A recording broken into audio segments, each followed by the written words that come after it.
ओम नमो भगवते वासुदेवाय। जय श्री हरि। जय गरुड़ देव। बहुत समय पहले नैमिषारण्य के पवित्र वन में अनेक ऋषिमुनि बैठे थे। तभी गरुड़ जी ने भगवान विष्णु से पूछा, हे प्रभु, मृत्यु के बाद मनुष्य के साथ क्या होता है? भगवान विष्णु बोले, हे गरुड़, आज मैं तुम्हें कर्मों का वह रहस्य बताऊंगा जिसे सुनकर मनुष्य का जीवन बदल जाएगा।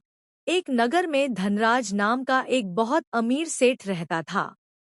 उसके पास अपार धन दौलत थी, लेकिन उसका हृदय कठोर था। वह गरीबों का अपमान करता, भूखों को भोजन नहीं देता और कभी दान नहीं करता। उसकी पत्नी कहती, स्वामी, कुछ पुण्य भी कर लीजिए। लेकिन सेठ हंसकर कहता, धन ही सबसे बड़ा भगवान है। धीरे धीरे उसका अहंकार बढ़ता गया। एक रात अचानक उसकी तबीयत बहुत बिगड़ गई। वैद्य आए, दवाइयां दी गईं, लेकिन मृत्यु उसके द्वार पर आ चुकी थी। आधी रात को कमरे में अंधकार छा गया और दो भयानक यमदूत प्रकट हुए। लाल आंखें, काले वस्त्र और हाथ में फंदा देखकर सेठ कांप उठा। उसने पूछा, तुम कौन हो? यमदूत बोले, हम यमराज के दूत हैं। तुम्हारा समय पूरा हुआ। यमदूत उसकी आत्मा को शरीर से बाहर ले गए। सेठ चिल्लाता रहा, मेरा धन, मेरा परिवार, लेकिन कोई उसके साथ नहीं गया। आत्मा को कांटों भरे रास्तों से ले जाया गया। हर ओर अंधकार था। वह प्यास से तड़प उठा और बोला, मुझे पानी दो। यमदूत बोले, जब धरती पर प्यासों को पानी नहीं दिया, तो अब तुम्हें पानी कैसे मिलेगा? यह सुनकर सेठ रोने लगा। कुछ समय बाद आत्मा यमराज के दरबार पहुंची। वहां चित्रगुप्त महाराज एक विशाल ग्रंथ लेकर बैठे थे जिसमें मनुष्य के हर कर्म का लेखा लिखा था। चित्रगुप्त बोले, धनराज, तुमने गरीबों का अपमान किया, झूठ बोला, लालच किया। सेठ कांपने लगा और बोला, क्या मुझे क्षमा नहीं मिल सकती? तब यमराज बोले, मनुष्य जीवन सुधारने के लिए मिलता है, लेकिन कर्मों का फल अवश्य मिलता है।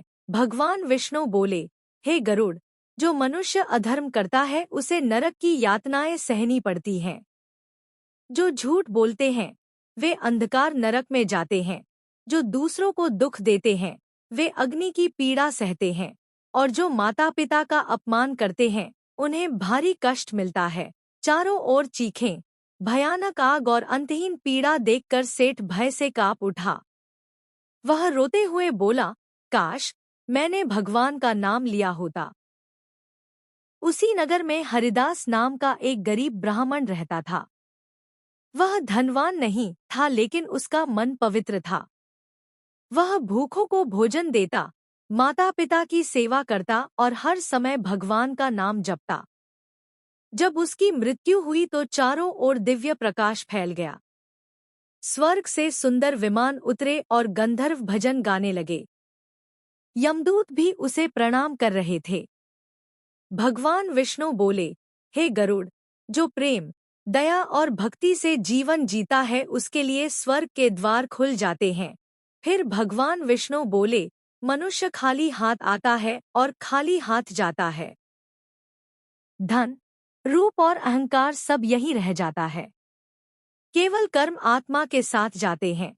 यह सुनकर गरुड़ जी की आंखें नम हो गईं। उन्होंने कहा, प्रभु, अब मैं समझ गया कि सच्चा धन भक्ति और पुण्य है। अंत में सूत जी बोले, जो मनुष्य गरुड़ पुराण की कथा सुनता है उसका मन पापों से दूर होने लगता है। इसलिए माता पिता की सेवा करें, भूखों को भोजन दें, सत्य बोलें और भगवान का नाम लें। राम नाम सत्य है। नारायण नारायण।